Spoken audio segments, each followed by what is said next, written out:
open eye, feel the waves cut through me, hypnotized by the sounds I'm breathing in. Hold tight, chemicals collide. Hold tight, hold tight, hold tight. Dripping lights paint the skies, all because of you.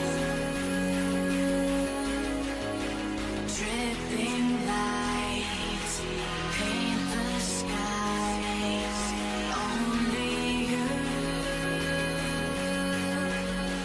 can make me move.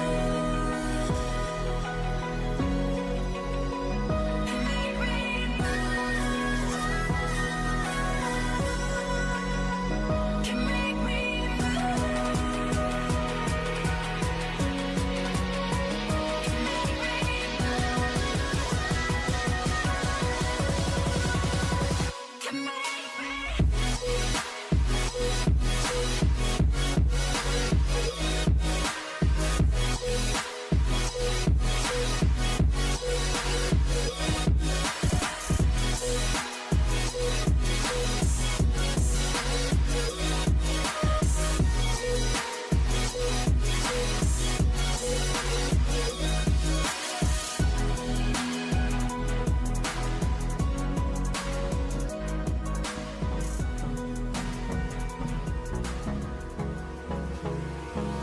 Hold me close till I get up. Time is barely on our side. I don't wanna waste what's left. The storms we chase are leading us, and love is all we'll ever trust. Yeah, no, I don't wanna waste what's left. And on we'll go, through the wastelands, through the highways, till my shadow turns to sun rays. And on we'll go, through the wastelands, through the highways, and on we'll go.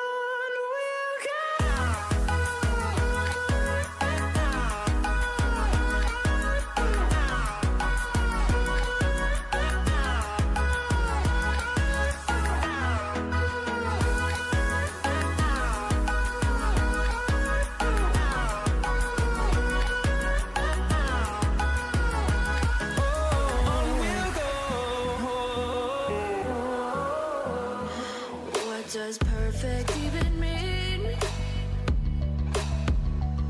Is there even such a thing? Ooh, can we switch up all the rules and imagine a utopia?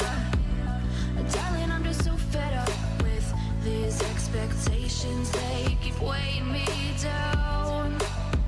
My heart is begging me to get the hell out of my head. I'm gonna live inside the upside down for a minute and pretend, honey, I'm a perfect 10. Whoa, whoa, honey, I'm a perfect 10. Whoa, whoa.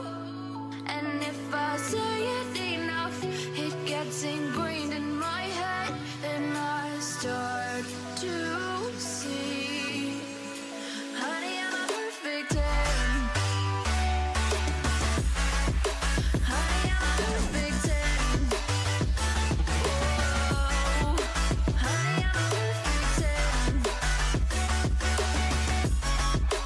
Honey, I'm a, yeah.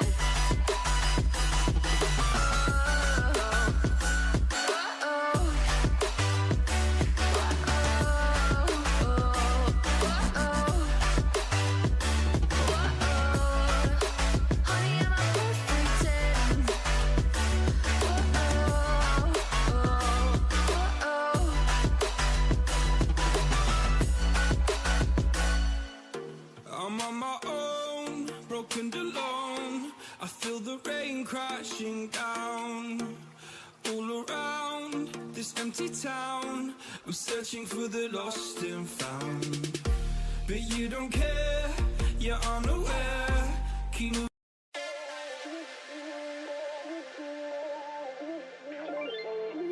Ain't no love like a real love, but it goes so fast. All tied up like a captive. I'm to you. Used to pay to my life, standing on rainbows, playing it cool. I don't felt this in ages, and I've no patience. So won't you please stay a bit longer? You're making me stronger, making me stronger. Stay a bit longer. You're making me stronger, making me stronger. You're stronger. Good evening, everyone, and welcome back to Rayuga Cup Season 1, brought to you by Rayuga Esports itself.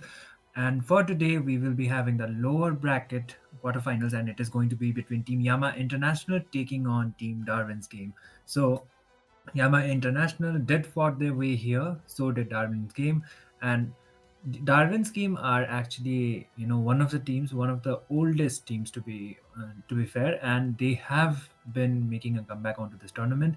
But for now, they are onto the elimination bracket, that is the lower one. So myself, Itami, onto the right, and today I will be sharing the decks with none other than Sunny. So this is the first time me casting with him, so it's an honor for me as well. Sunny, Uh, how are you doing? I'm doing absolutely fine, Itami, and the honor is mine, right? Itami, it's been a long time since, right, you have been casting, so it should be mine, but let's again pop into drafting phase here because let's be honest, right? It is going to be Yama International versus Darwin Games. They have been missing in the scene, but they are back. And honestly, what do you think the first bands are going to be? I think most probably the priority will be given on to the meta heroes. That has been the priority for most of the teams. And respect bans are kind of rare, but right now onto this meta, even if the mid laners has been quite adjusted, the meta shift is definitely coming up because like onto my recent notice as well, onto the jungler scene, I even saw a Balmond yesterday onto MPLPH. So maybe the adaptability might be coming up from the Indian teams as well. So we might be seeing some fresh or let's say unexpected kind of picks from either of the sides, or maybe they will just be picking up with those classic picks, which is the YSS, like the first pick priority, which can be Oh, flexed up onto the gold lane as well as onto the jungle. But other hero priorities are most probably going to be the same: the Esmeralda as well as the Baxia and the Freya from the side of Team Yama International. I would say the draft is, pretty much expected. These are the heroes which has been more onto the priority. If they are not banned out, definitely just go for them. absolutely, Tami. And look at that. The Vice is getting banned, the Freya getting banned. And like you said, these heroes are quite festival. And right now, Yama International, they don't want to play with them. So straight ban. But at the same time, here, Darwin Games, right? They will be having pretty meta bans here as well. Baxia, Esmeralda, and even an Eve, right? I think the last ban is gonna be Eve. Yup. It is gonna be an Eve ban here from Darwin Games. And that's the thing, right? The good thing about an Eve is as the game progresses towards mid to late game, it changes to an instant burst mage hero. Yeah, I do agree. And because of the chessboard, or let's say the real world manipulation, it is easy to zone out the heroes which are more reliable onto the utility. So she is like a poke burst mage, but at the same time, she works out really well once she gets those core items like the glowing one as well as the wishing lantern.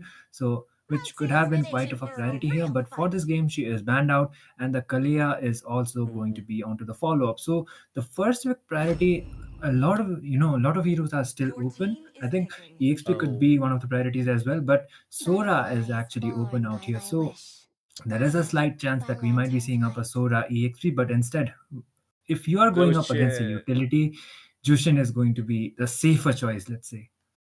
Zoshin pick here from Darwin Games, man. They know their picks. They wanted it to be strong, and what else it will be. It is gonna be Zoshin, and the thing is that even the Sora kind of struggles against a Zoshin player, and that's what we're gonna see here. But at the same time here, Raiden here going for his signature pick, and it is gonna be Fedrin. Fredrin, as well as the other hero, could be coming up. And I think it could be the mid laner, or maybe they will be prioritizing the EXP laner so far. But Fredrin has already been locked in. So I think it is definitely going to be a Fredrin jungle. So follow-ups will definitely be there.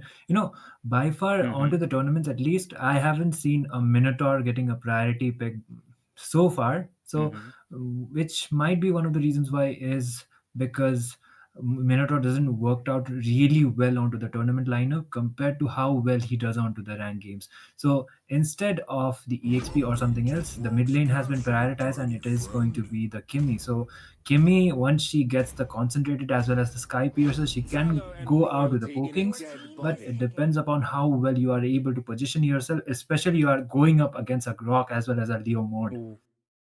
And like you were saying about Minotaur, right? The thing is, Minotaur, he gets melted in the early game. And that's the thing, right? These teams, they are pro and they like to punish every single mistakes and weakness that you have. And at the same time, like you said, right, the Grok is there with the Zoshin, so the mid and Kroll is gonna be there for the Jarvin gains. And let's not forget the Leo mod, right? He's gonna melt every single hero. So Darwin gains here, they have a pretty solid draft at the moment, and honestly, I don't know what Yama Esports can go for here. Yama International can go for.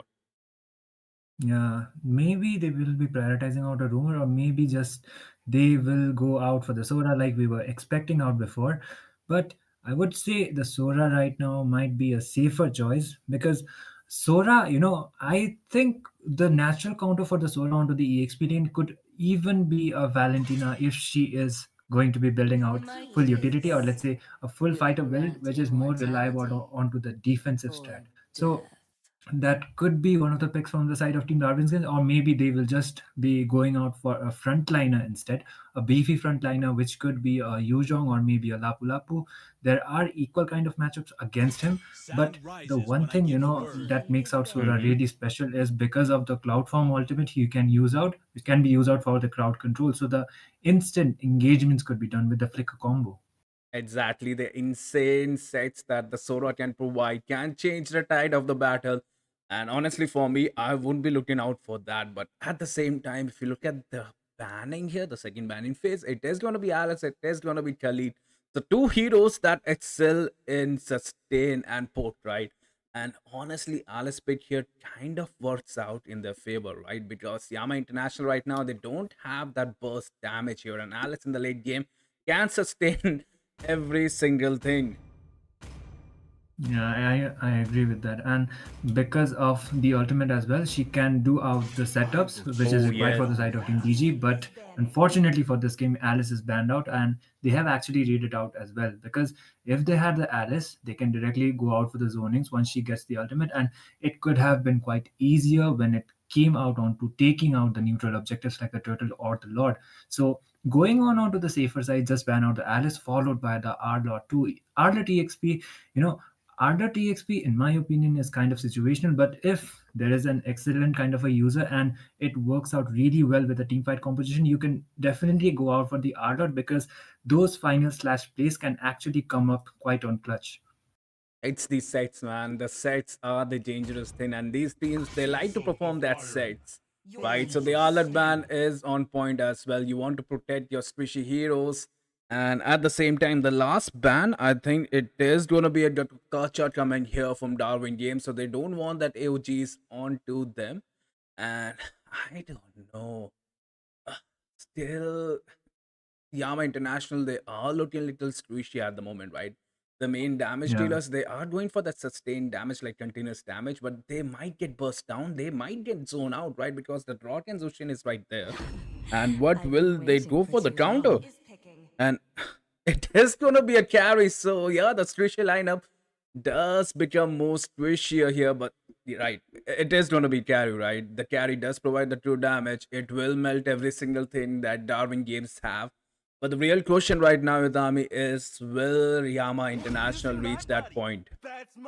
Yeah, I do agree because the draft is mostly reliable onto the late game composition, or let's say their itemizations. They are heavily reliant onto that, and carry will, actually start up with the snowball unless after she gets the Trinity build. So DG, I think the draft early game wise as well, they have the Leo mod, which can be coming out for the zonings as well as taking out the neutral objectives like the turtle, using out his Phantom Steed. He can use out for the initiations as well as taking down those crucial objectives as well.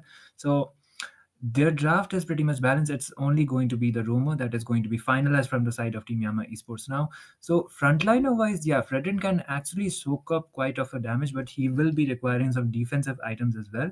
So I think they will be going out for a rumor that is more sustainable. Let's say he is more beefy. Something like a Hylos could also quite work, but let's see. Let's just wait for it.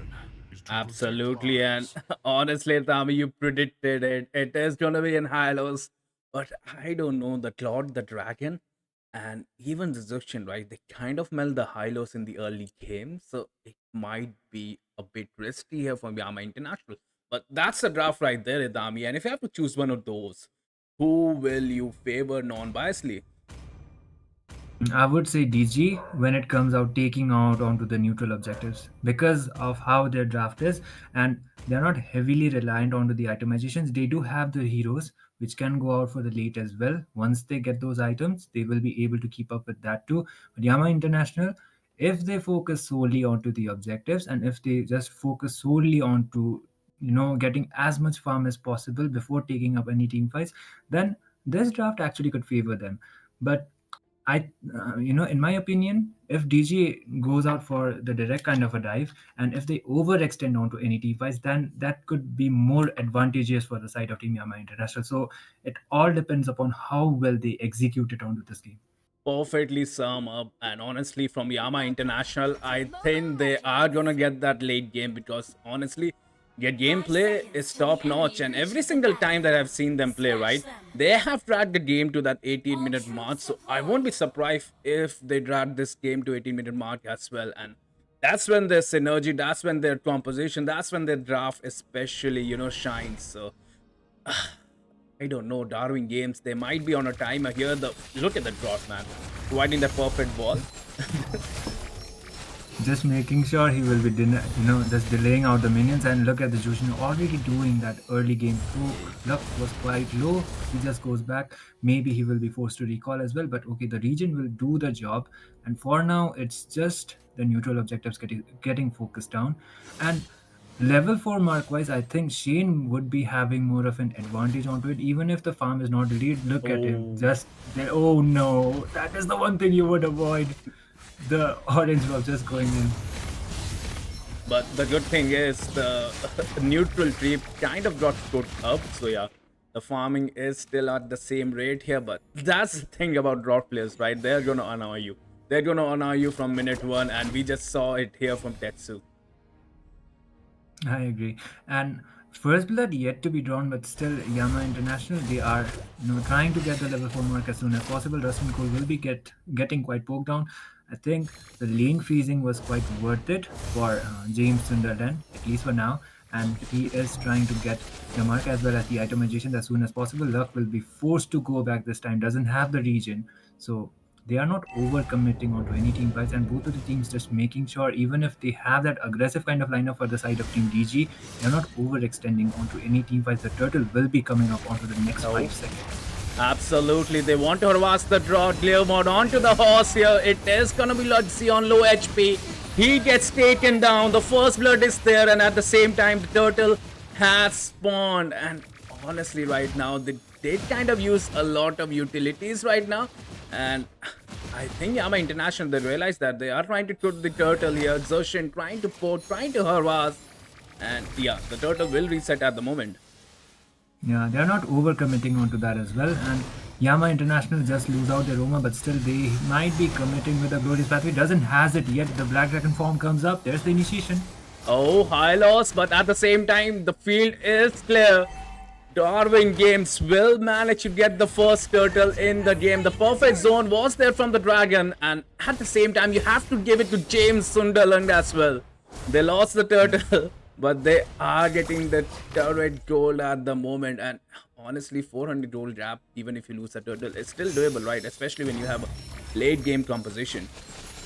Exactly, and You know, the fact that carry completely relies onto the Trinity. There's the Phantom Steed. Phantom Steel Hylos on 1 HP, escapes, and I don't know how this Hylos is doing it, right? He's supposed to die 3 times, but every single time he managed to escape on that little bit HP. Yeah, HP Reliance, as well as he's the only member who has fallen from the side of Team Yama International, so he doesn't have his itemizations yet, but there hybrid. might be an initiation once again onto the mid. It got pops that ulti. Hylos charging forward. They need to retreat. They don't need to contest this. And you have to love the confidence from Hybrid, right? He was straight away trying to go for that Zoshin. Like he was done with them, right? You're trying to harass our mage. You're trying to harass our mid. I'm going to harass you at the moment. But yeah, that's the decision making right there from the top teams.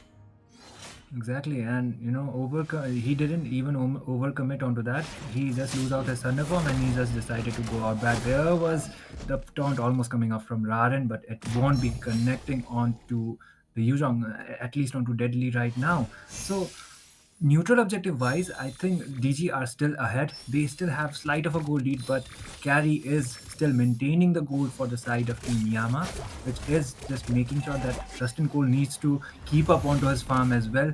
Initiations are coming up. There's the Hybrid. fight. Onto that Jushin pops off that ulti. Leo mod onto the back line here. The dragon form is there. Drawn with a beautiful ulti. The Hylos is there as well. Why did that heal?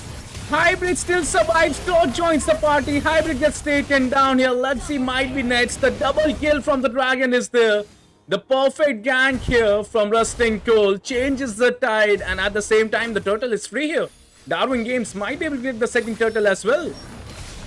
Yep, another neutral objective going out for the side, but Raren might just join in, but he won't be able to make it onto the time. The second turtle goes out for the side of Team DG once again, and you know, that was a perfect initiation onto the mid. He just used out the Blazing Duet.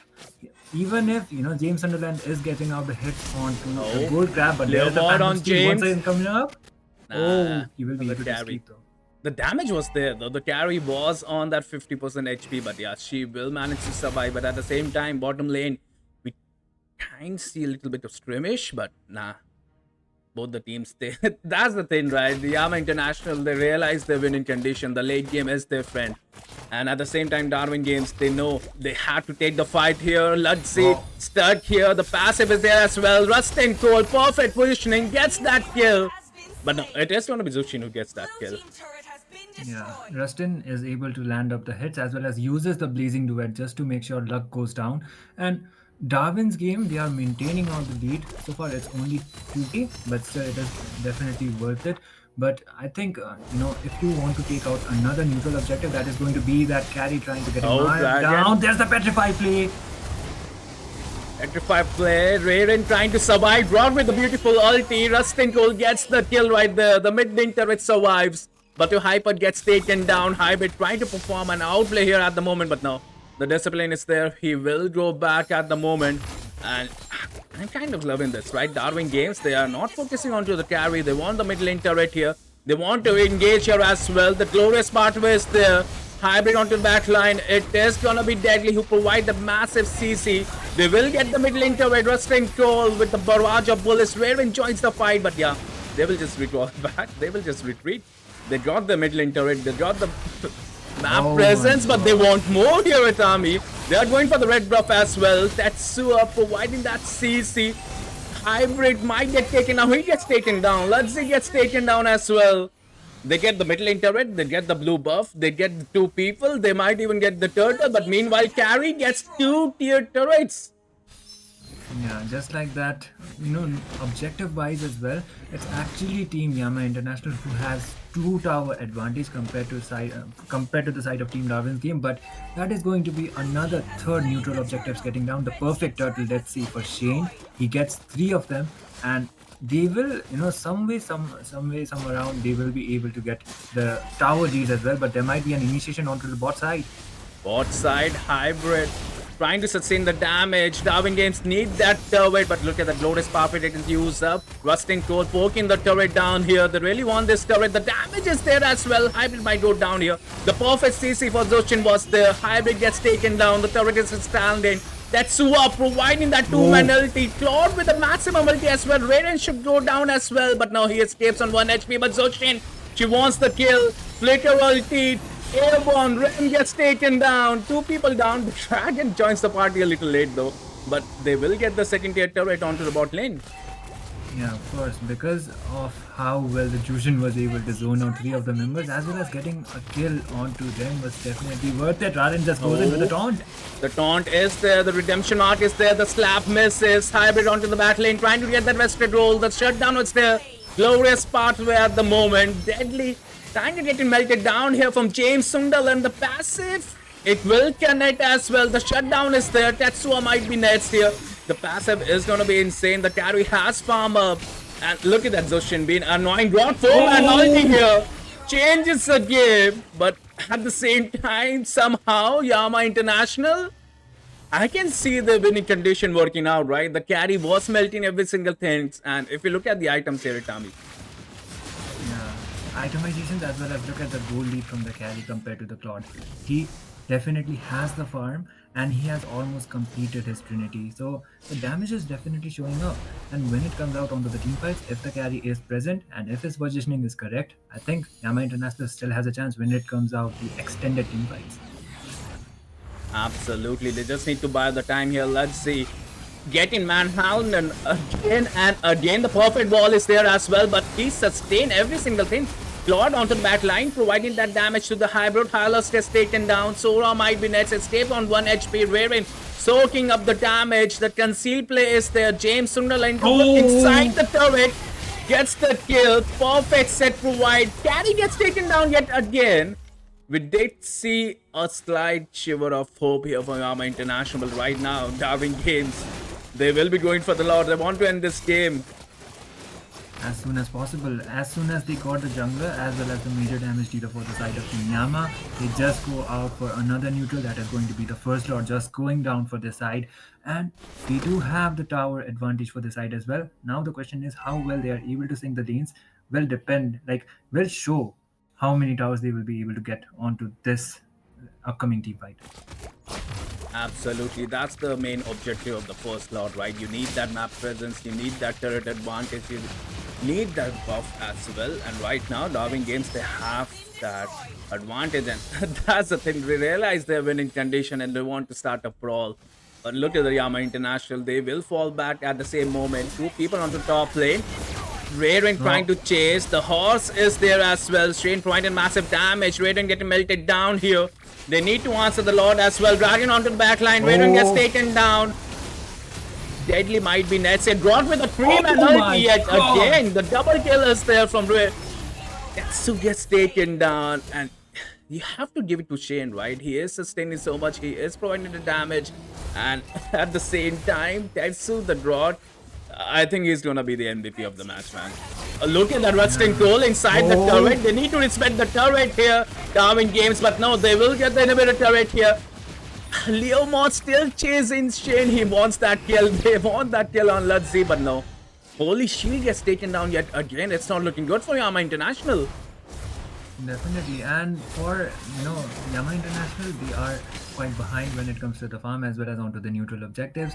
When it comes out onto the overextended team fights, Rustin Cole is also the damage dealer for the side. But speaking of Tetsu, actually, the Grok, when it comes out onto using out the tectonic charges, it's literally perfect. Like 4-man sets or the 3-man sets. Every single time. The Drog I found in my rank games, right? They miss those ultis, but I don't know what this guy is eating, and I don't know. Every single time 3-man ulti, it's just fabulous. But look at that, they are harassing that Raven. Back the beam getting used up, but no, not enough damage. The goal lead 6k. The level gap is there as well. I agree, and it's kind of rare you actually see a Fredrin getting melted down like that, and it's actually showing out the farm difference that both of the teams are having out right now. I guess DG will not be trying to take any overextended team fight, but there's a concealed play Leo Mod as onto well as the back tech line. charge misses out. But at the same time, they are melting Raiden here. They will go back towards the innovator turret. Get that time. Time is the greatest allies here, Yama International. But at the same time, I'm not laughing. At the same time, if you look at Darwin Games, right? They are clearing up the lanes, right? They are giving that feed to Yama International. And they need to freeze the lane here. Yeah, absolutely. And they might just try with the engage as well. There's a fight. Oh, quite deadly low HP, and at the same time Hybrid trying to provide that set, but Zoshin is there and the Lord work has already started. Darwin gains, they realize their winning condition. They are taking out the second Lord here. The top lane inhibitor turret is open, so the minions are gonna be deadly as well. And this might be the final stand here for Yama International. And honestly, Itami, if they manage to survive this, they have a solid chance in the game. Completely agree with you. And if they survive this one out, considering it's only two of the inhibitors remaining, the defense is definitely going to be tough.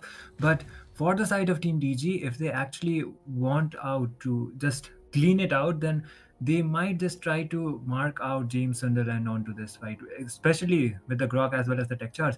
The plays are coming up onto the point. He doesn't have the flicker this time, but he does has his ultimate, as well as the wall will definitely be there. And the Brag Dragon too. The lane syncing is also up to the point. Perfect, man. All That's depends upon perfect. how well Yama The lane defends out sync this. is perfect. The glorious pathway is there. Top lane, the dragon is there as well, soaking up so much damage. Let's see, getting melted down inside the turret.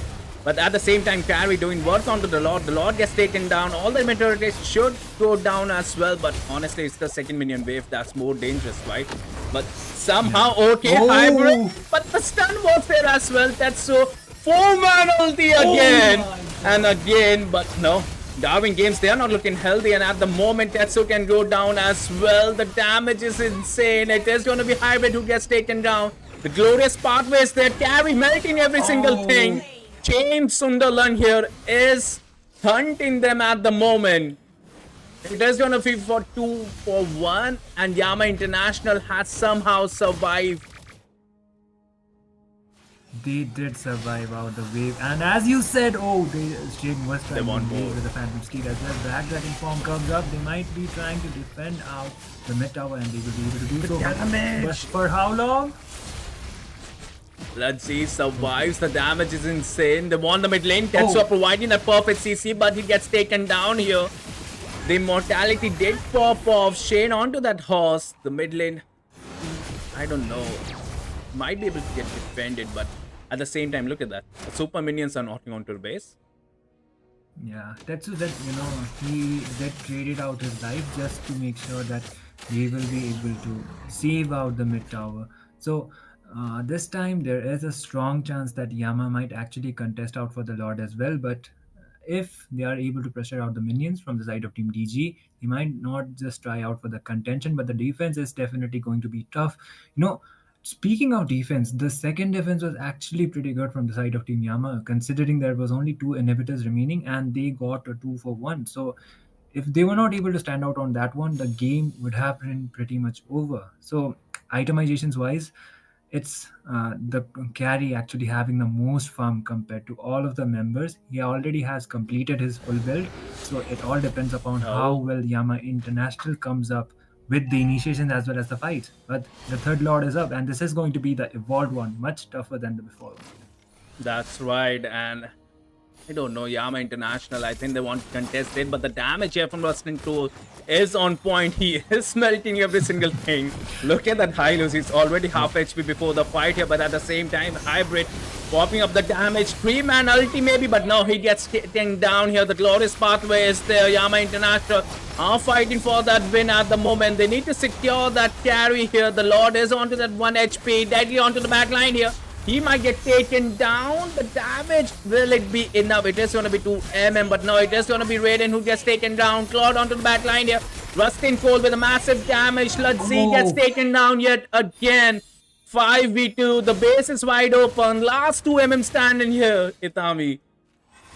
Looks like they will not be waiting out for the next objective. They will not be going for the Lord, but that is an overextension coming up from them. Immortality is there for the carry. He gets the killing spree and he is able to save out the base. That was an overextension coming up from the side of Team DG. Some way, some around.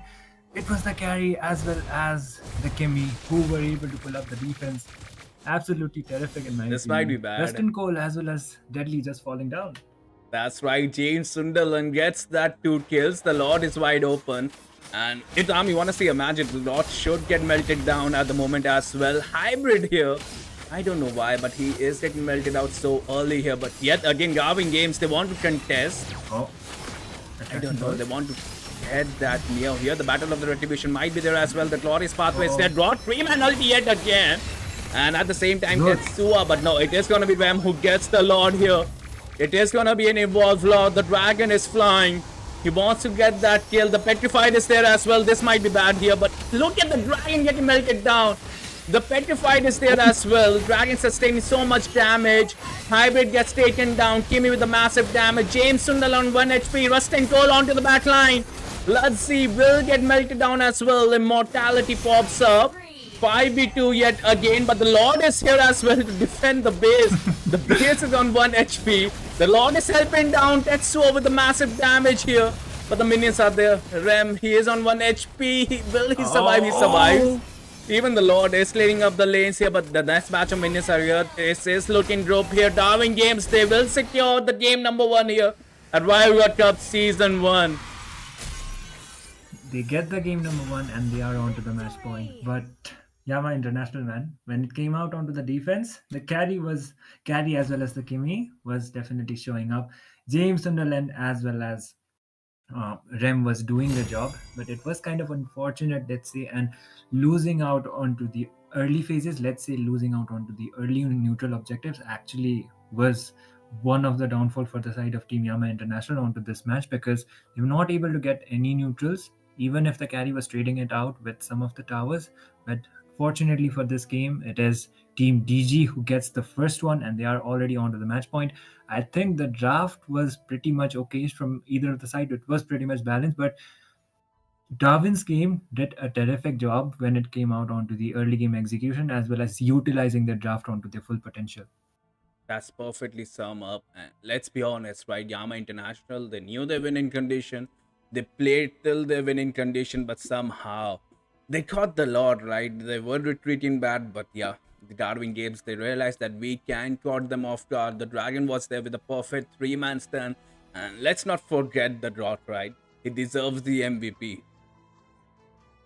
Definitely. When it came out onto the wild charges, I would say Shane, he did his job, not falling down even once when it came out onto taking out the neutral objectives as well as the Lord.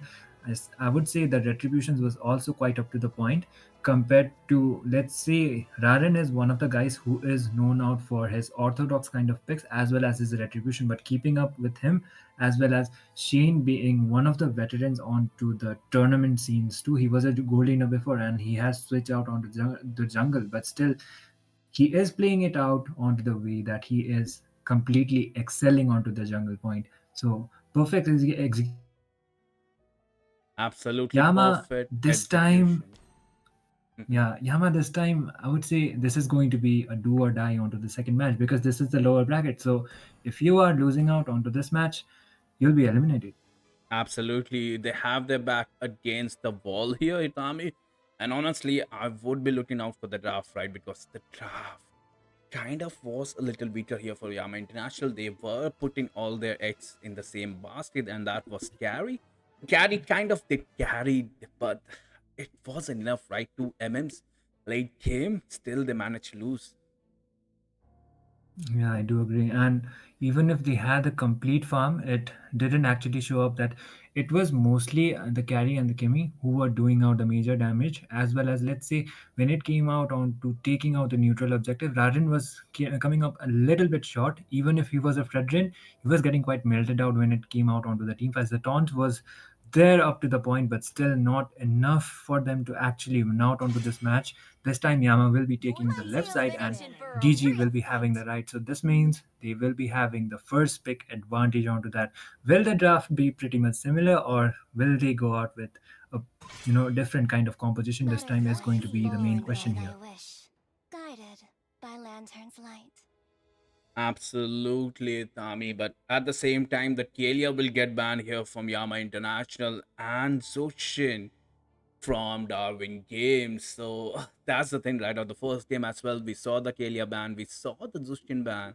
Oh wait, not the Zushin ban. The Zushin was there from the Darwin games. So yeah, this time they will be banning, especially when they realize that their enemy has the first pick. Uh, but the thing is, Itami, I don't know. I've seen this in my rank games. I have seen this in competitive games. The kidnap synergy is way too powerful, right? The Tarja, the Kalia kidnap synergy. It's dominating somehow. And every single game we are seeing that. The clouds are ever shifting, but this heart I remains completely agree with you. steadfast. And Kaja, he is, super rare compared to how much Kalia is more of a priority onto the tournament scene, at least onto India, because Kaja is also known as one of the heroes. If he gets the divine judgment, he completely locks you in. And if there is the damage dealer from the teammate side, then the person is pretty much gone. So when it comes out onto the kidnap strategies, these two heroes play it out really perfectly. But for this game, Kalia is banned out, and Sora is also onto the ban list. So two of the heroes which were picked on previously is onto the ban section. That is the Sora as well as the Jushin. Absolutely right. And the third ban is here from Yama International. They are taking their time, and that's the thing, right? The first game, we saw what Jushin can do. He was harassing the mid laners, and at the same time, the Sora, we could not find that perfect set though. But yet again, he was a menace. Hmm. This time, Jushin, yeah, on to the previous game, absolutely, because Neo was there when it came out, zoning out the Fredrin. So if you are going up a utility jungler, the Jushin is going to be quite of a nuisance because of a pokes as well as because of the lanterns. So Yama International, if I'm not wrong, did they just miss out onto the third ban, or what is it? Yeah, it seems like they missed out on the third ban here. And at the same time, it is going to be Darwin Games' third ban at the moment. There have been no calls to the referees though. So technically, we cannot do anything until we get called off. Yeah, but yeah, the third ban is, I don't know. It is gonna be Grog. I don't know. Yeah, it Darwin should Games, be the Croc. they kind Okay, of. Mhm.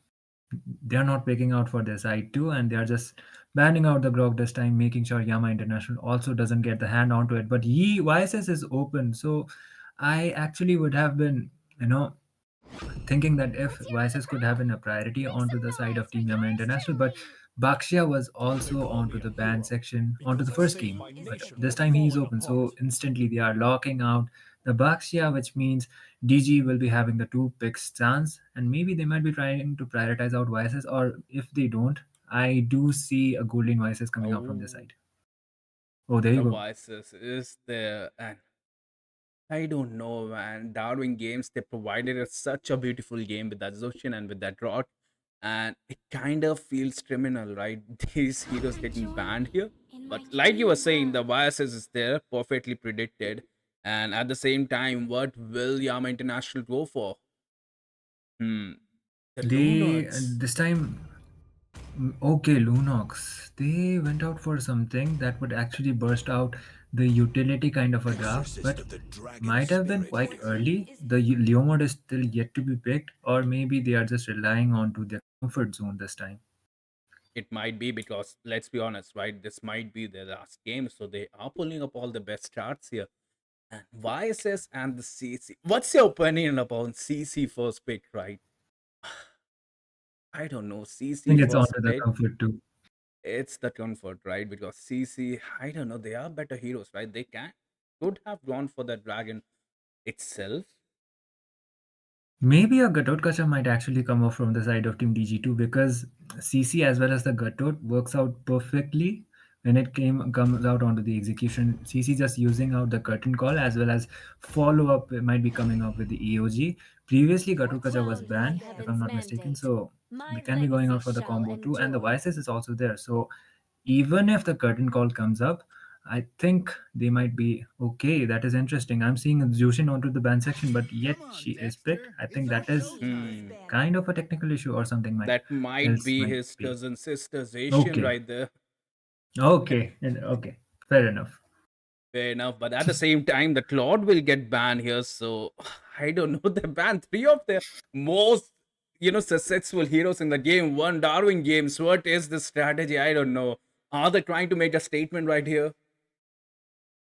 Could be the case. And they They are just Yama once again are taking their times when it comes out onto the bans. So they might this time the let's say the gold lane or maybe the jungler is still open for the side of Team DG because YSS he is more of a flex pick right now. He can go onto the gold as well as onto the jungle. Both way works, but we are seeing more of the YSS gold lane currently, and they might have been trying to prioritize out previously too because Yama International, if I'm not wrong, the games I have casted before, it was James Sunderland who was using out the devices and he was getting the solo kills onto the top. So they did make sure they will be just taking out the devices for their side. And the question is where the devices is still going to be going. Yama International will be having the ban priorities, but the Roma position is still open. So maybe a Gatotkacha ban or maybe a Hylos or maybe something else. Absolutely, but they are still thinking about it. Hmm. I They don't are know. What will maybe they they are do? just strategizing it out as well. Absolutely. Maybe they will be thinking about that, or maybe the software crash and I'm trying to restart it at the moment, but there you go. It is gonna be Okay. carry, it is gonna be Kaja here, and the last ban, it is gonna be Leo mod. Hmm, the heroes which were prioritized out previously, and Shane won't be getting the hands onto the Leo mode this time. And as you were saying, the kidnapping strategy is working out pretty well onto the tournaments as well as onto the ranks. The Kaja as well as the KD are both are onto the banned section. So the Roma is going to be completely different. And instead of the kidnaps, I would say maybe a initiator might be coming up from the side of Team DG, or maybe something that will be giving the follow up with the CC once she decides out to use the curtain call as well as there's a follow-up for her. Okay, interesting enough, a lapu Lapu lapu comes Lapu. up, so that means a YSS jungle followed by a gold lane CC. The goal lane CC first pick here from Darwin Games. Pretty ballsy coming, but at the same time, they have Rustin Cole here, right? We did see his gameplay onto the cloth, so yeah, it might be possible. But yet again, Yama International, what will they go for, right? They have so much. They can get burst out so much by Darwin Games, right? They have a true damage CC, they have a farming demon YSS, they have a global ultimation, so it is going to be a little tough. They won't lack onto the fact that they will be, there is no vision for the side, either of the sides because YSS with the global ult can use out to get out the location from the enemies. So does the Zetian with the Fury of the Phoenix. So Yama International will be completing the draft with the Guinevere as well as a Granger. So a Baxia jungle or maybe a Baxia roam or a Guinevere jungle or a roam. Both are the flex picks, but Granger is going to be one of the signature picks for Toby as well as James Sunderland. He is quite comfortable with the hero. I've seen him play it out many times and it did work out for the side. But the thing is, Granger is not as much as a priority pick like he was before. So the flaws is definitely there, but at the end it's all going to be depending upon the user on how well he utilizes the hero. Absolutely. And a personal question for you, Itami. What do you like most? A Baxi onto the hyper or Gunivar onto a hyper? I would say in terms of the objectives, Baxia would be a better option onto the jungle because Guinevere can be more of a playmaker types too with the jump as well as the spatial migration combo. So it can be coming up onto that as well. But I actually would like to highlight out the fact that the DG they completed out their draft with a glue, and there is no one to stop the glue. They don't have the burst kind of a mage from the side of Team Yama International, so the Patrick is definitely going to be very Yeesh. annoying onto this game. That was not on my list, right? 2026, St. Patrick dominate PBXP lane. But yeah, with that, Itami, I will be taking my leave. With you, the next broadcaster, it is going to be Peachy who will be guiding through the game. And all the best to you guys. Thank you for being here, Sunny, and I enjoyed a lot casting with you. With that, I will be on to the right side once again, and Peachy will be joining me this time onto the casting decks. Hello, Peachy, and how are you doing? Quick recap for you: Yama International are on to the verge of elimination. This is going to be a do or die situation for them, and DG are on to the match point, and they are on to the right side. And here we are onto the land of Dawn. Let's go, let's go. Now, interested to see how this game will turn around. Now, both the teams have gone in for such strong picks. A bit different gameplay from both the sides, but DG, they have been very consistent with their early game. Look at that. Now, the Glue knows his strength and going with absolute best, trying to make sure that this Zatian will be poking enough, making sure that the middle lane won't rotate quickly. And one thing is, I was kind of mistaken by the fact that the glue will be going on onto the EXP. Even if the EXP laner was already decided with the Lapu Lapu, it is a glue roam. So there is no burst mage for the side of Team Yama International. They do have the Lunos, but it is not a splash damage kind of a mage. So she won't be able to burst it down compared to how well a Faramis or maybe a Vexana could have been doing it onto the game. But neutral objective wise, maybe they are trying to focus onto the gold lane as well. There's the initiation. Oh, wait a minute, Still? that's one. That's gonna be Rust and Cold. There you go. This time around, Yama INT going so aggressively into the early game. Yeah, and they get the kill as well. It was Team DG before who had the early game control, and I guess Yama Esports, not Yama Esports actually, it is Team Yama International. They have the early game advantage for this side, so they will be focusing onto the neutral objectives as well. There's a play as well as the flicker, just gets mi- baited down.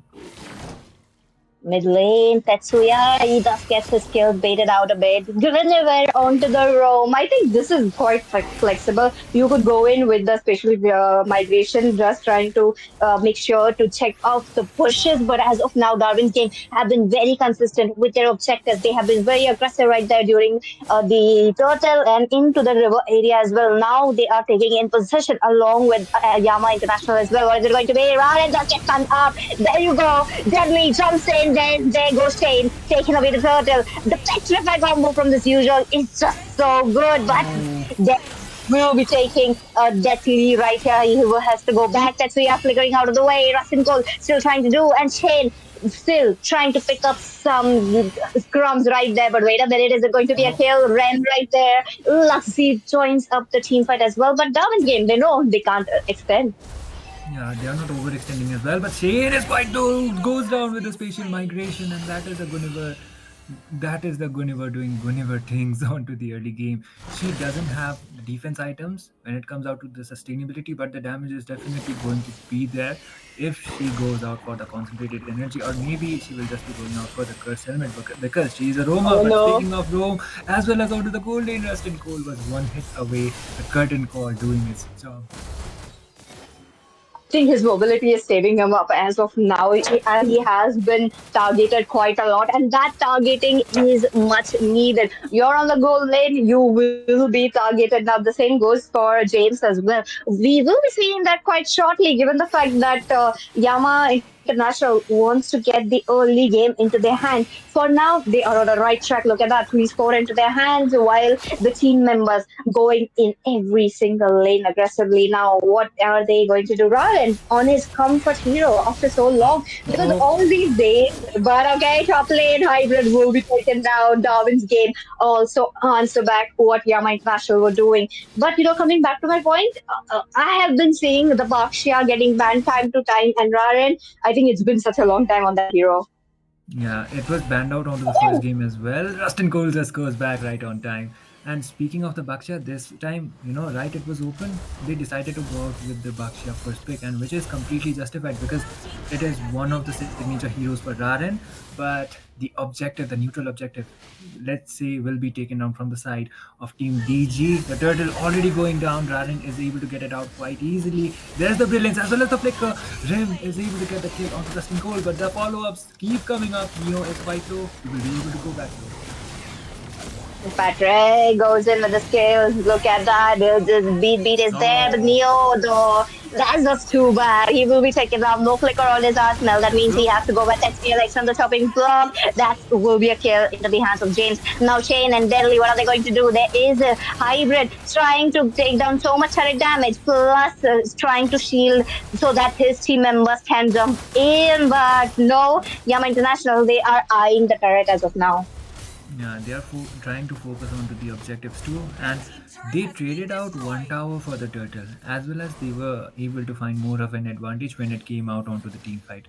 So by far, it is going out pretty well for the side of Team Yama International compared to the previous game, because early game wise they were struggling, and this time they decided to lock in onto their signature hero. So a do or die situation, and you would definitely try to rely onto one of the, you know one of your signature picks which you are really confident in. And luck, even if the Guinevere hasn't came up with the defenses, she can play it out really aggressively right from the start. And if the jump just connected with the spatial migration, and you already have the zoning coming out from their side, but there might be a team fight coming up onto the mid, but they are just trying to focus onto as much neutral objectives as possible. The bot tower will also go down, but no, hybrid just goes out right on time.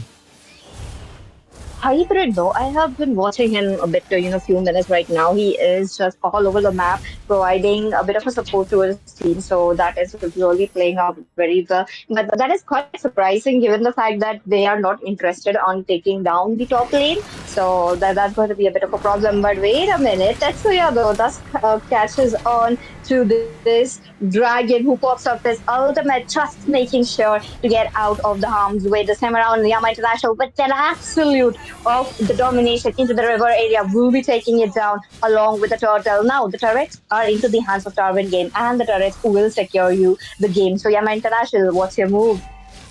Yeah, even if you are getting out the neutral objectives, you are losing out when it comes out to the towers. But when it comes to the team fights, it is Team Yama International who are having the upper hand. There's a team fight.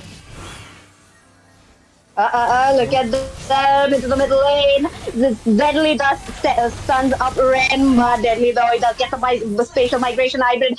Will be slaying it down. I really love James how he is going with his position into the with team fights. So he's just trying to stack up on his kite. Yes, so let's wait and watch if they are going to go in for more. As of now, top lane will be taken down. A bit of a lane pressure. It is just probably minions as of now, but mid lane, Ren though has to play it out a little bit safe. Does have the chance of with the flicker, but you lose out flicker right before the turtle is going to be a bit of a problem. Resting goal quite low. Spatial migration comes in as a bit of a teaser, but no, Destin has to go back. Yeah, and even if the game is looking pretty serious from both of the sides, I love how goofy the blue skin is. He is just so chill, and he just goes in with the ultimates as well. And yeah, that is one of the thing of the SpongeBob collab as well as the Patrick skin. But there's the follow-up as well as the spatial migration onto two people. There will be the kill for the side of Team Yama, but the team fight won't be stopping just there. James Sunderland goes down onto the process. It is a 2-for-1, but Yama International with really good follow-up as well as, let's say, luck with a really good spatial migration like right there. I think this fight was definitely a bit good for the hands of Team Yama International now that they have established what they could do during the Lord as well. Because now the first Lord will be coming in. Now the YS is also making sure to keep up his farm way higher than Raren. But talking about that, both on the same plane, level 11 and level 11 looking quite good. But both of teams have to take control over the river. Raren, though, he does get mad. Oh, Will he be slain, though? If he does get slain, it's going to be quite a problem. James jumps in. Ren is also the special migration comes in, but Tetsuya will be taken down to the Lord. It's a 5v4 situation. Yama International going straight for the Lord, but Western Goal as well as Deadly already in position. What are they going to do? James will be targeted. Western Goal will be jumping oh, in Rem. as quickly as possible too. But Ren, wait a minute, all alone, along with Hybrid right there. I don't like that special migration jumps in into the hands of Deadly. Deadly will be taken down. That's a killing spree. But wait a minute, that Lord making the jump up is not right there. Oh, Run way the Lord with this retribution. Shane a bit sad late, but into the mid lane they continue. Shane wants to take it away, but no, they do know the stance that Yama International has is going to be a hindrance. And this time around, Yama International will have to go back, recharge the skill, health, and skill points just to make sure the Lord will be reaching towards the inhibitors. absolutely. And when it came out onto the team fights, I think Yama International had more of an upper hand onto the Lord as well, and that is the reason why Raden was able to secure it. The Lord just goes out from the top. The lane sinking is not up to there to the point, so They might just not get the most of the towers that they were expecting to do it out, but the damage is pretty much done. There is the global ultimate coming up from the YSS. Hybrid is trying to check out onto the bush, but there is no scene. So some around, he will be able to get at least one of the towers. But there's the curtain call as well as the play coming up. Oh no. Oh, Hybrid just Shut goes down for down. Hybrid. Look at that. Ren with the brilliance. Not in a good way, but into the mid lane as well. There goes Tetsuya once again. It's a 2-for-1 situation with the Lord already down. But the minions, though, wait a minute, Rajan all alone right there. I mean, he knows his teammates will jump in. Shane this time around does get slowed up, but retribution onto the minion.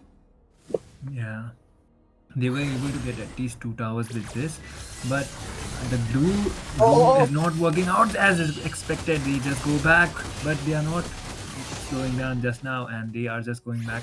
Granger's damage is slowly but surely coming out online. The Death Sonatas, as well as, let's say, most of the itemizations are done, and he gets the BOD too. So I would like to look at the farm, and there you go. Granger has most of the farm. There's a special migration as well as the winter crown. There you go. Neo will be taken down. Next in the topic log will be deadly. The Hybrid goes to that lane. The Petrify does get through with that, but the ultimate though, James tried to get in. That was just so close call for Tetsuya as well as Russian Cole. They managed to take down the tower along, putting so much pressure that the team members of Darwin's game will have to jump back. Yeah, they just have to go back at least for now. And Yama International, they are having the advantage when it comes out onto the farm as well as onto the neutral objectives this time. And it is quite of a domination compared to the first game before. And speaking of the itemizations, look at Toby's farm. He is almost full build with the Granger. So it's kind of obvious he has most probably has 30 or 20 stacks onto that Sky Piercer. So the stacking is definitely going pretty well for him, and when it comes out onto the team fights, Granger's damage is definitely showing up. But no, compared to the first game, the Grok onto Tetsu's hand was doing out pretty brilliant, but he is not able to deliver as much as he was able to do out with the Grok compared to the glue. So they just go back, and there you go. The second lot goes out for the side of Team Yum International once again, but there might be a team fight coming up onto the purple buff maybe, or they might just go back. There's the play. Lock it all, luckily does get managed to get Tetsuya did manage to get the wrong members deadly as of now. He tried to go back, but he comes up trying to go with the flicker, but the Petrify combo will be there from Hybrid. He's into the front lane taking on so much damage, but this time around Yama International did not get any trade. With the lot coming in, they decide to jump back a bit, try to take down the inhibitor as quickly as possible. Mid lane a bit into jeopardy along with the lot jumping in. A big push onto the inhibitor from the bottom lane. There you go. The team members taking it down one by one. This is definitely not the end for Darwin's game, given the fact that they have been very good with defense. So let's wait and watch how they will be making sure the other two inhibitors stays healthy. Yeah, two inhibitors remaining. The chopper comes up. There's the team fight too. Got it. Render. That's so low. Rarin as well. They're looking so low, but this time around, Darwin's game cannot extend a bit. I would love to go for them to take down a bit, though. Play it out aggressively. On the defense part, they are doing well. There's no minion pressure coming in, and they could have gone for a bit more, But you know what I love from the team fight? Rem did not use the flicker despite being in such a perilous moment. Exactly, and for Yama International, I guess they will not be overextending into any team fights for now, and they might just be focusing onto the Lord unless Team Darwin's game they decide to just initiate it out. There's Tetsu once again just goes in. Okay. Luxy use of his frozen freeze ready, but wait a minute, Russian Gold does get targeted. Ren makes a play, but Shane and Raren as well, they get targeted. Shane, the second member to fall down. Well, it's a mega kill into the hands of James. Now, with the Scorpius attacks he has, I'm pretty sure he's gonna pick it up quite easily. The minions are coming in. The cannon minion is all they have into the hands of Yama Esports. They catch one. There you go. It's Tatsuya. Denny, will he be able to clear the minions? But no, that's a double kill. There you go. A clean sweep. Yama International trying and made it to the game number 3. Yep, and they will be extending the stay here. Quite a dominating performance, and this time they will be able to get the game number 2 for their side. James Sunderland with the MVP, of course, with his signature Granger, and the draft was, mostly reliant on the utility. Let's say for the side of Team Darwin's team, they didn't have the marksman for the side, so farm wise they were pretty much behind, and Team Yama International, as soon as they got the Bakshia, they were confident onto the fact that they will be locking in the signature heroes this time, and the ones who work out really well onto their team composition. So they perfectly executed it this time. And compared to the first game, this is definitely a big improvement coming out from the side. So it will be extended on to the game number 3. The stakes are going to be much higher compared to the previous 2 games, because a do or die situation, not just for Yama this time, but for DG as well, who is going to be coming up onto the top, is going to be the question this time.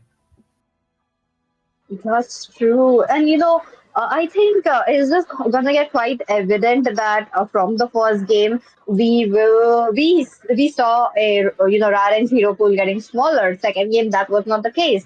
But third game, Darwin's game, I think they will not be making that mistake again. They will be trying to make sure to get the Raren's hero pool a bit smaller so that they will be trying to get the game as easily. And when it comes to these teams like this who have been onto the top, you have been seeing them achieve a lot in other tournaments as well. They have to prioritize the early game.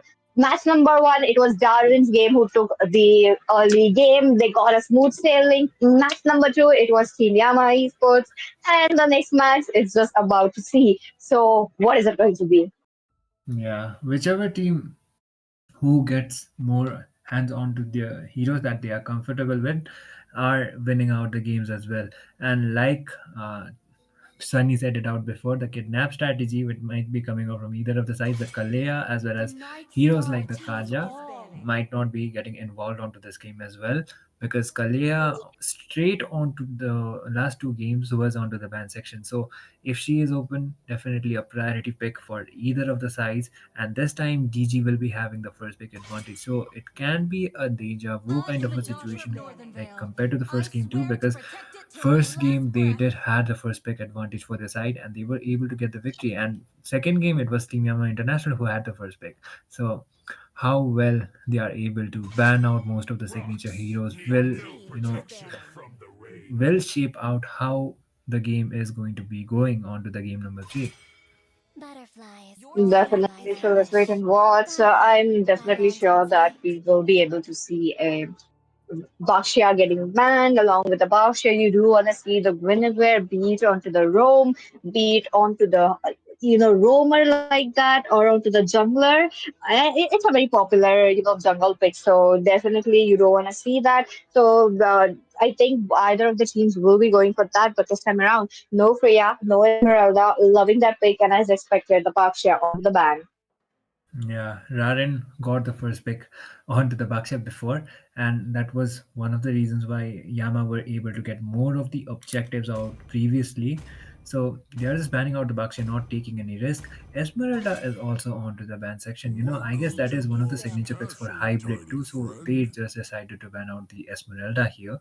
So Jushin was picked out onto the first game. Freya has been permanently onto the ban section. We are not seeing any Freyas coming up onto the whole series. So that is one of the priority bans from either of the side, the YSS as well as the Sora, and a lot of heroes are still open. So let's just wait and watch which heroes they will be prioritizing onto the bans and which heroes will be onto the pick sections this time. Either the team can go for a Claude or the Clan under the first phase and pick up either of the heroes if that's not banned in the first pick. I would love to see that. But once again, YSS, what is it going to be even? Is it going to be open or is it going to be banned? As of now, the Grok already down. And I thought that might be the YSS, but it's going to be the Sora, one of the very good EXP laner and also a good laner, but I do prefer him onto the EXP lane. So that is also another good ban from the side of Team Ayama International. Darwin's game, what are they going to go? Is it going to be a YSS? Yep, Oh, it's going to be a YSS. This means there is a bit of a chance that the Claw and those kind of heroes are open for James. yeah, YSS can be definitely a priority onto the first pick too because he has been more onto the, let's say, onto the flex, because I've already said it out. He can be played out onto the gold lane too, as well as onto the jungle. So this hero has been a flex, something we didn't quite expect. After his adjustment onto the Mountain Shaker, he has been completely reverted back onto the meta. So even after the nerfs, he is still valid. But Yama International, they are, it's looking out pretty much of a deja vu compared to the first game, because previously it was Team DG onto the game number one who had the Leo mod as well as the Yuzhong onto their side. But this time it is Team Yama International getting the hands onto the Yuzhong as well as onto the Leo mod. So Awake, that's pretty much interesting, to be enlighten, honest. and inspire. Definitely interesting though. So there you go. This time around, Yama International going in not for something unconventional under the hands of Roran, but there you go. Something that you don't see him often pick up. Let's see how well this Leomod will be doing. But this time around, Darwin's game going for a single man pickoff, which is quite interesting, quite a bit refreshing. But they deny Rem of this Lunox. They know Lunox, I feel like it's a very safe pick. You pick up a Lunox, you can actually make a play with the Brilliant, so you can just get out at the very right moment. You have your dark ultimate as well for the damage as well. So that's going to be a bit good. So let's see. Garuda onto the play. Is it going to be a Eve or a Farsa into the hands of Yama Esports on the later phases? Yeah, there could be a Farsa, but Kalea is also opened out right now, and they could have been going out for the Kalea, but looks like the roam position has already been secured from both of the sides. So even if they ban out a Kalea, it would be waste of a ban because the Gatotkacha is already picked out, and there's no way he is going on with the EXP because the Yuzhong is already there, and there is a rare kind of a chance that tanky kind of a EXP laner is going to be coming up, like the Hylos or the Gatot, like it did previously on to 6 seasons ago's kind of a meta. And the Gatot already being secured onto the roam. This time Yama International will just be banning out the EXP as well as the Golden or maybe the Jungle Hero. So YSS could be more of a flex here. He can be going out onto the gold as well, like I've already mentioned it out. So Zetian is going to be onto the ban section this time. Yama International yet to secure out the mid laner as well as the gold laner. So maybe they will be just going out for a permanent mid ban, or maybe they will be getting out one of two B0s. Let's just wait and watch. Let's see. Let's see. What is it going to be? Back again. There you go. Zaken out of the way. You do need that ban though. Global Ultimate is coming in, and the Garutas and the Zaken can synergize very, very well. So getting it out of the way, very good decision. But one last ban. What is it going to be? There you go. Eve out of the way as well. You know, with the Garukasa, you tend to pick up something like a Eve, or you tend to pick up something like a Farsa. Now that the Farsa has been nerfed a bit, so that's going to be not a choice from the app or the Yama International. There you go. We are getting a Valentina. Long time no see. But I am kind of curious though. How are they going to manage into the middle lane? And will they be trying to pick up something onto the marksman, which has a bit of a magic damage? I'm not saying they are lacking that magic damage, but as a Valentina, you tend to pick up something and try to go towards the front lane, and you tend to become a bit of a bait as well for the other team. And now that Team Darwin's game have picked up a bit of a tankiness and such heroes that if you are pulled in, you are dead, gone. You have to go just back to the base, no chance there. So I do want to see how they will be trying to get the marksman in. Yeah, maybe the Granger might just come up once again, or maybe Toby will be going out will just go out with one of the heroes, which he is quite comfortable with once again. But oh my god, he goes out with a Granger once again. They were kind of lacking when it came out onto the damaged resource when comes out onto the late game, because Leomord is more of an early as well as a mid game reliant hero. He is not heavily reliant onto the itemizations, but he can sustain out onto the late game as well once the item progressions is done. It's the three items which he requires the most. That is going to be the War Axe, come with the Endless as well as onto the Malefic. Rest can just be the defense, but the final game for this series is going to be the game number three, DG onto the left and the Yama International onto the right. Both teams have 1 point onto their arsenal. So the Valentina pick this time. Maybe it is for the Kaja, or yeah, it should most probably be for the Kaja, because you can copy out the Divine Judgment and you have a pick off for your side too. The Kaja or the Lunox, both of them being such a good picks for the Valentina. For the early game, I do believe it's gonna be the Lunox, but during the 7 minutes and above, where the team fight does gets very serious and you tend to have five members jumping in all together, there the Divine Judgment will be such a good pick. So let's wait and watch what will happen in the last match of the day. Plus, it's going very intense. Ladies and gentlemen, let me welcome you into the land of dawn. Here we go. What will be the result? Both the teams fighting it out, and it's a double elimination. So I'm curious to know how they will be trying to get it on. Once again, welcome back onto the top 8 best of 3. This is the lower bracket. Yama International going up against Team Darwin's game, the final game for the series, and this is going to be the decider for which team is going to be progressing further on onto the lower bracket semi-finals. And the initiations are still coming up. Neutral objective wise, Yama is able to get the upper hand at least for now. Luck was trying to land up with the taunt, but it's not going to be happening. Both of the teams, they will be trying to get the level 4 mark as soon as possible before the turtle just comes up. A lot of things are onto the stake this time. Yama previously has won 2 Rayuga tournaments hosted before, so this is going to be quite of a defense too, but the lineup is completely different. Still, here we are. Yama still has a chance going up against Team DG, one of the teams who has been quite a veteran teams to be honest, and they have made up a comeback. They are going up against one of the teams that is onto the mythical leaderboard, and they are putting up quite of a competition to be honest. Definitely into the mid lane, they are trying to make sure that they don't get taken down very quickly. And on top of that, mid lane, they did spot Shane very quickly. So that was just a few for them. Red light, making sure that they jump out of the way. This time around, Shane hits level 4 quickly, while Rahan and the other members are also in that waiting period. That's why a bit of damage right there, but Luxy pops up is revitalized, making sure that the members are a bit low. Now that Rem has picked up the Divine Judgment, they are also trying to wait. Oh, it's going to be the first blood. Luxy looking quite low, and it's going to be Rio who picks up the first blood. The turtle fight though, this is going to be a bit problematic. Ren picks up Shane this time. Oh no, Tetsuya looking quite low. Hybrid doesn't get done. That's Russian goal for you. Right from the top lane. Comes in. The turtle goes into the Darwin game. And Darwin game though, they are showing the skills that they were in for the first patch. Ren getting targeted. Divine Judgment on him. He cannot do anything and has to go down. Once the Divine Judgment locks out, there is no escape for you. And that is what happened for Arin as well. Yama just lose out 3 of the members as well as the turtle. So a big blow for this side.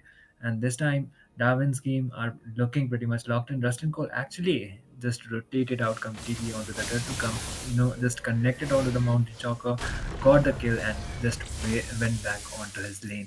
So the discipline is definitely showing up, and Yama International, early game wise, they are kind of struggling, regardless of the fact they do have the Leo mod for the side. So it just is going to be depending upon how well James Sunderland is able to farm up onto this game. But the problem is, as you're a marksman deployed onto the top lane, you need a bit of an items. You need to pick up your stacks as well. That's going to be the mid game to the late game. So Team Yama International, can they allow Team Darwin's game to dominate the early game, which they have been so good at. Right from the first game, we have seen how they love to dominate the early game and take it away. Luxino, he tries to pop the defensive AOG, unable to do so. He has to go down. That's two dead so far, under 3 minutes, almost closing down to four. But Deadly versus Hybrid, though, Uranus will be winning that lane. Uranus just went out onto the laning phase against the Yuzhong, and Hybrid, even if he was trying to commit out onto the turtle fights, came up a little bit short, and we are trying to pressure it out onto the goal lane as well. James Sunderland trying his best in order to clear out the lanes, uses the flicker just to go back, and there's the initiation. Tetsuya looking quite low, does get suppressed, coming in from the Valentina. Roran was chipped in a bit low, but it's okay. He got out of the way, and I think taking down the cards out very early on is going to be the key victory right there. The key to get to make sure Oh to get that no! victory. But mid lane, what just happened? That was crazy. James already down. Ren Got going it. in for a bit of a Oh Shane! stance, but Shane gets the turtle. There you go. This time around, Ren got up quite low, but Hybrid will be there to taking down Rust and Gold. They take down the gold laner, which is good. Luxy also once again getting the Divine Judgment. Oh, there you go. Divine Judgment coming in for the Hybrid, and Hybrid will be taken now. Divine Judgment is just like a death punishment as of now. Luxy, will you be able to get out of the way? And yep, the answer is going to be yes, given the fact that Deadly. And wait a minute, now that my memory is jogged, Deadly is really good at Uranus. I'm not kidding. He's truly the most annoying I have seen so far in the game. And it's definitely showing up onto this team as well. You know, Team DG, when it came out onto the third game, they completely relied on the signature picks, and this time the Uranus as well as the other members from the side of Team DG with the signature heroes are definitely showing it up onto this game. And Yama International, they are kind of struggling when it came out, keeping up onto the neutral objectives as well. And the initiations, and look at the Uranus completely poking them down, as well as getting out the visions there too. Rustin Cole just gets a job, and he gets another top for Team DG. Oh, Let's go. But wait a minute, Deadly though. Jaren jumps in, I'm not quite sure, with the Phantom Speed, but they are trying to get it very quickly. Hybrid this time around. Who is going to be the bait? Who is going to be the victim right there for the Divine Judgment? Now that the teams are covering those lanes, the teams are making sure to not get it very quickly. As of now, into the bottom lane as well, the pressure has been created. Top lane, that's the same case. While Yama International are not getting that window of opportunity. What are they going to do this time around? Both the teams are playing it a bit slow, but Yama International gathering up one by one and all together, making sure to get it very quickly. yep, and the third turtle will be spawning up this time. I think Team DG has the better positioning when it came out onto the contention, but still, Yama International are making sure if they try out the contest, Rarin does has the Phantom Steed for his side, but he might just not make it on time when it comes out for the contention of the turtle. That Sonatas as well as the pokes comes up, but still, DG will be the one able to get the third turtle for the side. Maybe they will be trying out for the initiations too. There is the conceal as well as the Phantom Steed comes up. There is the play as well. Oh, There you let's go. see. Tetsuya will be taken down. This is a cue for Darwin's game. Luxy tries to go in for Shane, but Shane is still surviving. Rustin Cole will be taken down. That's Raren for you. Deadly looking quite low, but Shane Thompson takes up the crumbs left and right. That's the triple kill. Almost going in for a wipeout, but that was definitely crazy. Neo into the same note as well. Did make sure to make the play. There you go. This time around, Yama International pushed back, and this is looking like a bit of a deja vu from the game number one. Yeah, whichever team which had the first pick advantage is the one winning out onto the early game trades too. So it is going out pretty well for the side of Team Darwin's team when it came down onto the mid game to 4 for 1, as well as the third neutral objective going out for the side. Hybrid is really low and he will be going down. This time around, Raren once again takes down too much damage. Rustin Cole tries to jump in taking down Rod, and he does get stunned up by Rustin. Oh, Luxy have missed that, taking down too much damage. Okay, defensive AOG coming in. This means, Raren, who was trying to oh, recall, James. will be just going down by his feet. But Oh, James, though, gets caught out. That was not a good decision. As you're the marksman, you will be have to make sure to get the position right. Deadly gets the kill onto James. And compared to the second game, the Granger is not able to stack up onto this one. Rustin Cole able to get another objective that is going to be the tower going down. And looks like the Lord will be up onto next few seconds too. But there's the initiation onto the mid. Oh, look at Deadly. This round, Deadly though takes some too much damage. They are waiting it out, but is it a good choice given the fact that they have to get away, trying to make sure to contest for the turtle? Now, the turtle though, I don't think Team Myanmar International can go for it as quickly as possible. The river area being absolutely torn down into the hands of Darwin's game. So, yeah, that's going to be a lot for them. Lord just goes down, and there was no contention from the side of Team Yama International. So it's most of the towers also going down. So Darwin's team are just extending out onto the team fights, and Deadly is doing his job with the Uranus. There's a taunt coming up, and there might be a potential team fight, or maybe they will just be backing it off, waiting for the Lord to be actually coming up on from the top side, and they will be try to sink the lanes as much as possible.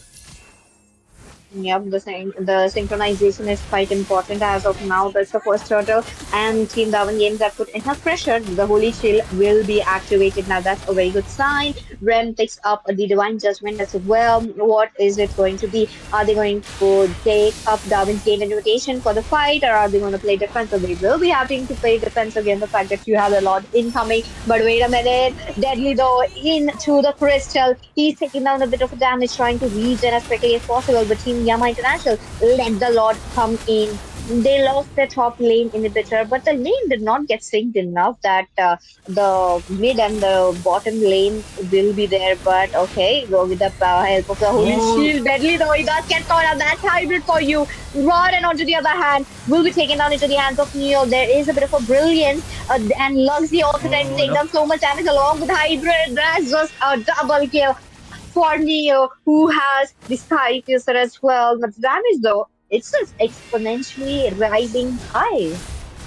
Yeah, it's exponentially high, and it's only Deadly falling out for the side of Team DG as well. They might just completely commit it out. Oh, The crystal is wide open. There's the Divine Judgment.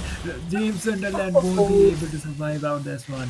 Rem as well as Rarin is back onto the scene. Phantom Steed being used out in order to clear the lane, and some way, some around, they are able to just clear out the waves for now. there was a bit of lucky chance into the hands of Yama Esports. So, rather than coming in at the very right moment so that they would be clearing it out, or else the crystal will be definitely targeted. But as of now, the team members are quite there.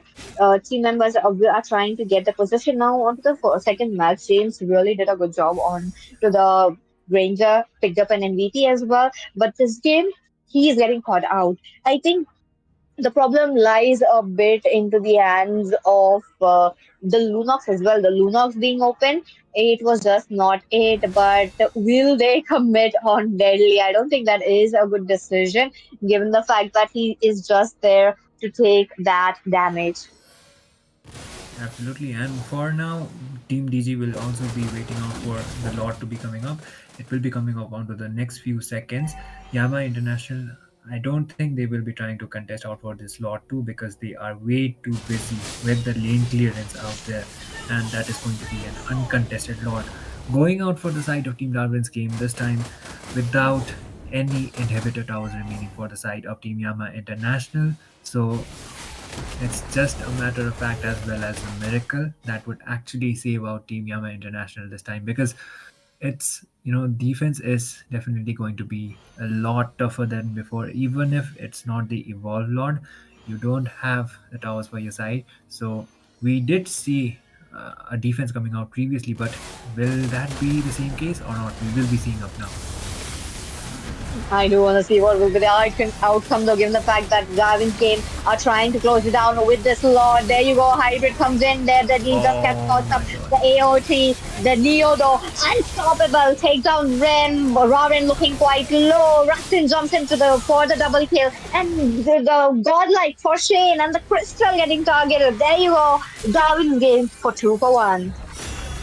They get the victory and they eliminate Yama International from the Rayuga Cup Season 1, and it will be Team Ravin's game, forwarding on to the next stage onto the tournaments as well as onto the lower brackets this time. So it was only a matter of fact, as well as it was on to the perfect execution that happened out onto this game. Game number three, as well as game number one, it was Shane with the MVP, and on to this game two with the Suyo gets a 701 K, 7011 KDA as well as MVP for his side.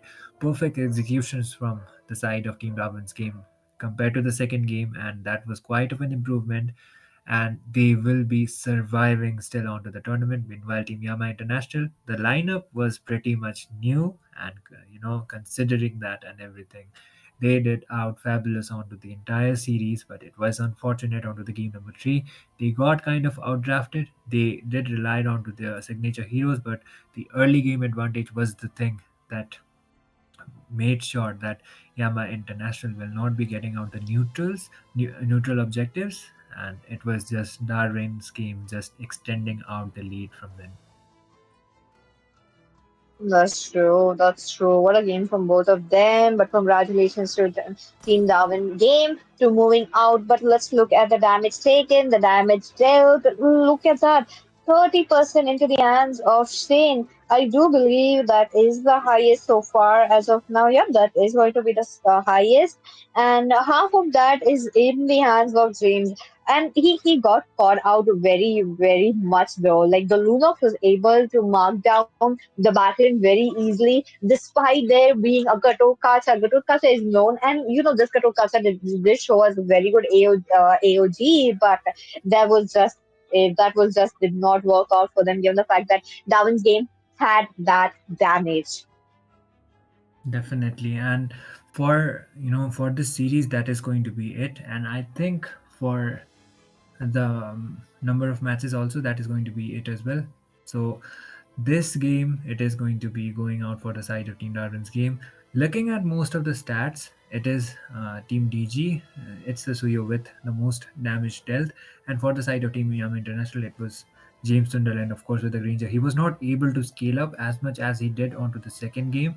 It was one of his signature picks, but it doesn't actually matter onto the fact that they lose it out completely onto the objectives, and this time Darwin's game will be the one victorious, and they will be taking the 2-1 victories onto their side. And I guess we will be back onto the casting decks as well as soon as possible. So PG, any more thoughts regarding the series? I mean, it's the top eight. The competitions is just getting intense. I would love to see the other teams as well. I am really curious to know which teams will be moving forward towards the top four. So that's going to be the game. But other than that, ladies and gentlemen, let's take a break for the day. We'll come back with tomorrow as well with the matches. So stay tuned. Do follow Rayuga Esports on Instagram. Do follow our community for the schedule. With that, see you guys next time.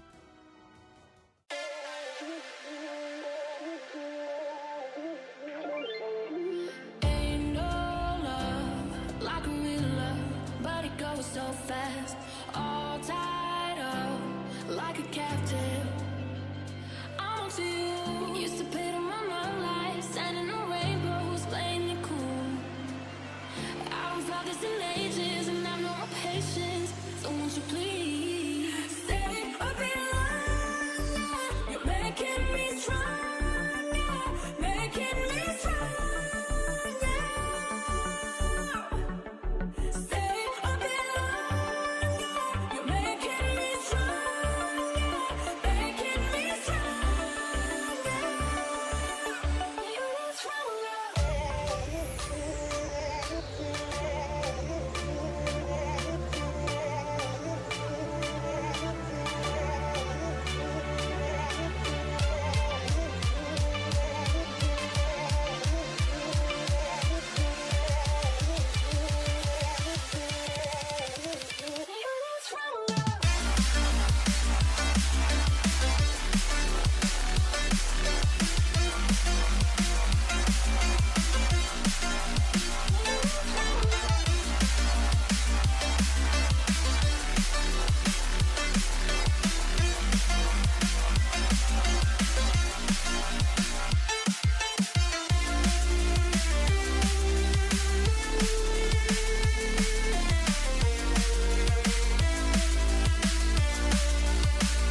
Cashed in on my promises. You know I'm too generous. Now I've learned to never help you out. 'Cause I'm done cleaning up your mess. Found myself in my regrets. I've become a little stronger now. A little stronger now.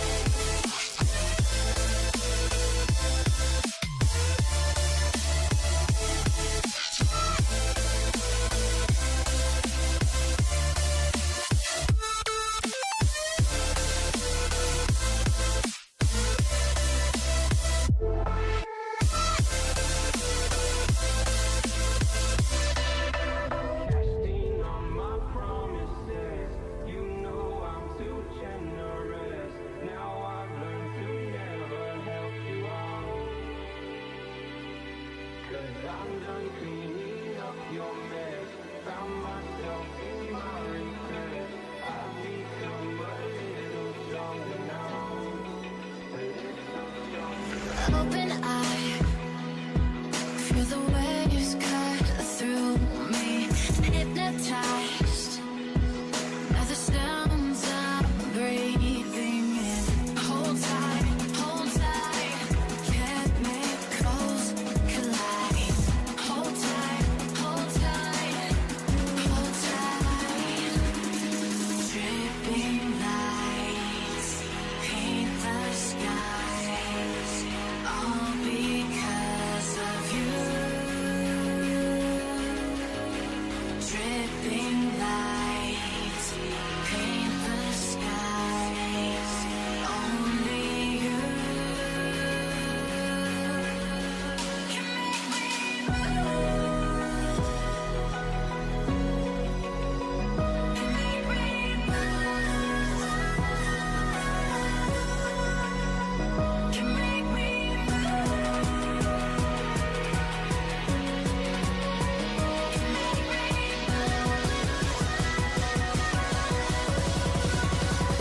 Can make me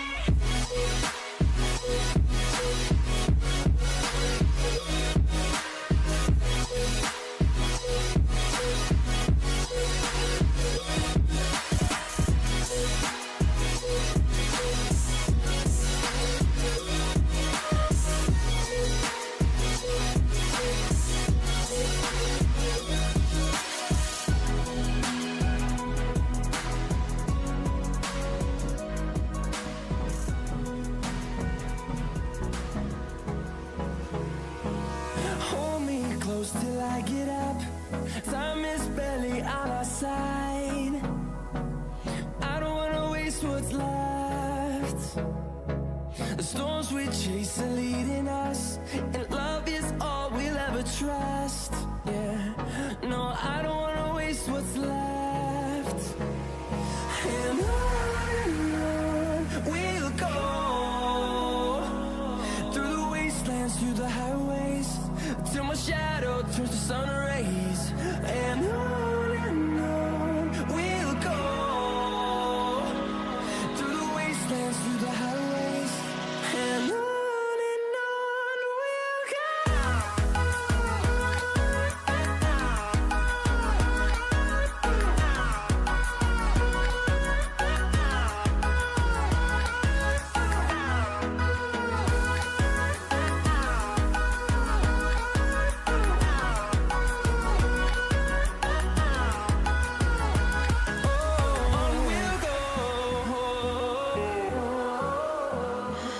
What does perfect even mean? Is there even such a thing? Ooh, can we switch up all the rules and imagine a utopia? Darling, I'm just so fed up with these expectations. They keep weighing me down. My heart is begging me to get the hell out of my head. I'm gonna live inside the upside down for a minute and pretend, honey, I'm a perfect 10. Whoa, whoa, honey, I'm a perfect 10. Whoa.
I feel the rain crashing down all around this empty town. I'm searching for the lost and found, but you don't care, you're unaware. Keep moving.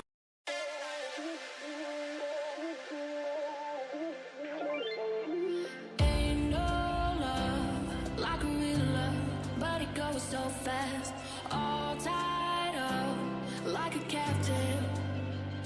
I'm on to you. Used to pay to my life, standing on rainbows, playing it cool. I haven't felt this in ages, and I've no more patience. So won't you please stay a bit longer? You're making me stronger, making me stronger. Stay a bit longer. You're making me stronger, making me stronger. You need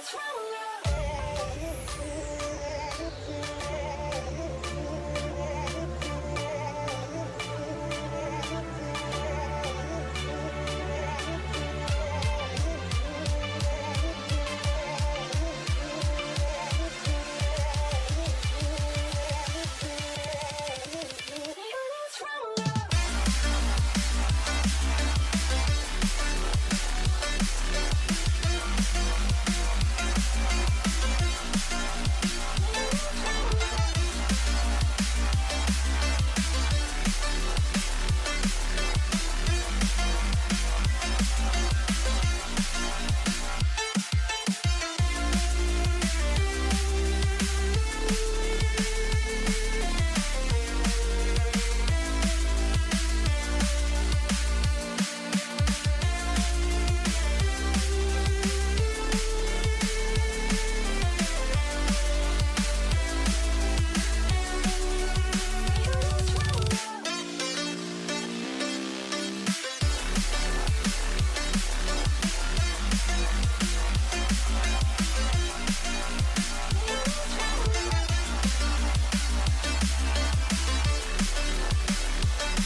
I know you don't love me like you say you do.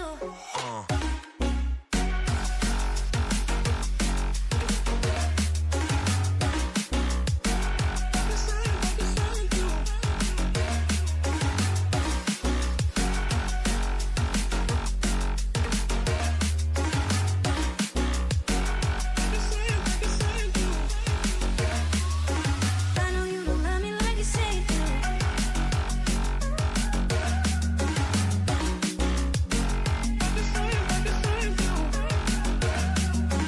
I know you don't love me like you say you do.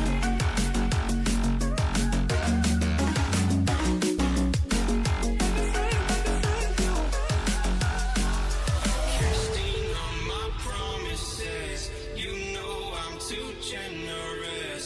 Now I've learned to never help you out, 'cause I'm done cleaning up your mess. Found myself in my regrets. I've become a little stronger now. A little stronger now. A little stronger now. A little stronger now. A little stronger now. You cashed in on my promises. You know I'm too generous. Now I've learned to never help you out,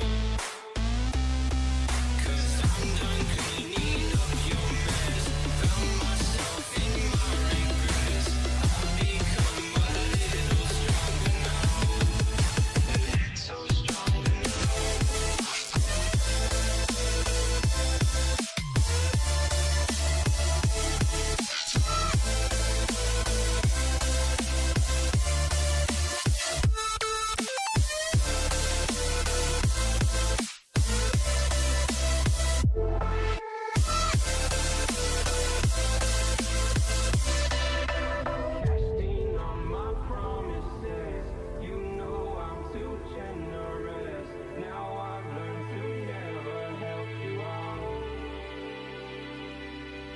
I'm done cleaning up your mess. Found myself in my regret. I've become a little stronger now. Open eye, feel the waves cut through me. Hypnotized by the sounds I'm breathing in. Hold tight, chemicals collide. Hold tight, hold tight, hold tight. Dripping lights paint the skies, all because of you. Dripping lights paint the skies, only you can make me move. Can make me move. Can make me